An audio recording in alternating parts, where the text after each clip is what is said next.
मोदी सरकार ने देश की अर्थव्यवस्था को बढ़ाने का जो बीड़ा उठाया है, उसके लिए हर संभव प्रयास भी कर रही है। अनेकों योजनाओं के जरिए पीएम मोदी इकोनॉमी सुधारने के लक्ष्य को साधने में लगे हैं, ताकि देश में समृद्धि की गंगा बहे, हर किसी के पास रोजगार हो और हर व्यक्ति अर्थव्यवस्था में साझीदार बने। इसके लिए एक नई योजना शुरू हो गई है, जिसका नाम है एनएमपी योजना। वित्त मंत्री निर्मला सीतारमण ने सोमवार को नेशनल मोनेटाइजेशन पाइपलाइन प्रोग्राम एनएमपीपी को पेश किया है। इसके तहत सरकार अपनी कम इस्तेमाल में आ रही संपत्तियों के जरिए करोड़ों रुपए जुटाना चाहती है। इसके लिए सरकार अपनी कोई संपत्ति नहीं बेचेगी और इसके लिए कोई निजीकरण भी नहीं होगा। आखिर क्या है यह योजना और ये कैसे काम करेगी, ये हम आपको इस वीडियो में बताने वाले हैं। इस प्रोग्राम का नाम है नेशनल मोनेटाइजेशन पाइपलाइन यानी एनएमपी। सरकार अपनी संपत्तियों के जरिए अगले 4 साल यानी वित्त वर्ष 2022 से लेकर 2025 तक 6 लाख करोड़ रुपए की कमाई कर सकती है।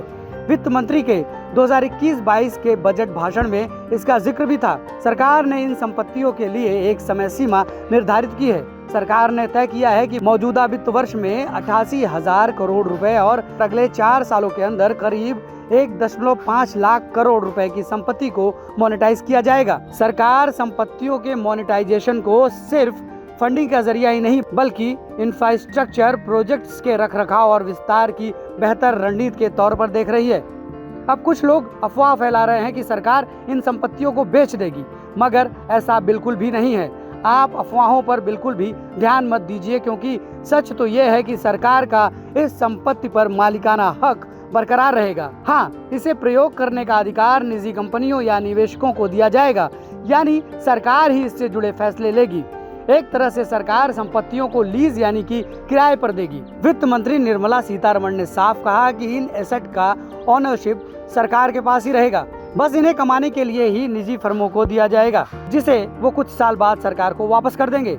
इससे सरकार को भी करीब 6 लाख करोड़ रुपए की आमदनी होगी। वित्त मंत्री निर्मला सीतारमण ने कहा है कि एनएमपी योजना सिर्फ ब्राउन फील्ड एसेट्स के लिए है, यानी ऐसी संपत्तियां जिनमें केंद्र सरकार का निवेश है और जहां संपत्ति या तो बेकार पड़ी है, या फिर उनसे पूरी तरह कमाई नहीं हो पा रही है, या फिर उसका पूरा इस्तेमाल नहीं हो पा रहा है। अब बात करते हैं किन सेक्टर से आएगा पैसा। सड़क परिवहन और राजमार्ग, रेल, ऊर्जा, पाइपलाइन और प्राकृतिक गैस, नागरिक उड्डयन, जहाजरानी, बंदरगाह और जल मार्ग, दूर संचार, खाद्य और सार्वजनिक वितरण, खनन, कोयला, शहरी आवास जैसे मंत्रालयों को इस योजना के दायरे में लाया गया है। और हाँ, अभी राज्य सरकारों की संपत्तियों को इस योजना के दायरे में नहीं लाया गया है।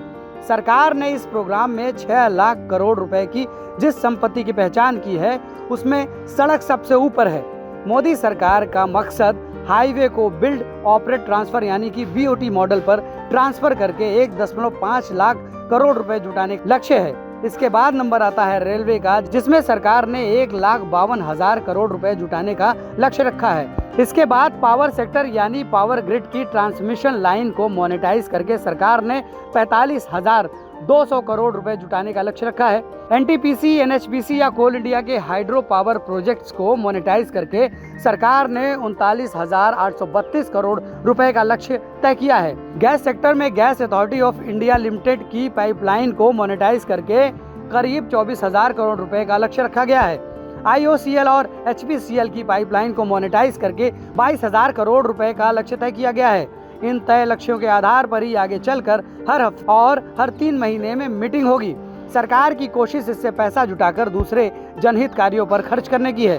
वित्त मंत्री निर्मला सीतारमण ने अपने 2021-22 के बजट भाषण में नए बुनियादी ढांचे के निर्माण के लिए एसेट मोनेटाइजेशन को एक बहुत महत्वपूर्ण वित्त पोषण विकल्प बताया था। बहरहाल, अब विरोधी दल सरकार को बदनाम करने के लिए कितनी भी अफवाह फैलाते रहें, पर सच तो यह है कि आने वाले दिनों में एनएमपी योजना न सिर्फ कारगर साबित होगी, बल्कि अर्थव्यवस्था को बेहतर बनाने में भी सहायक होगी।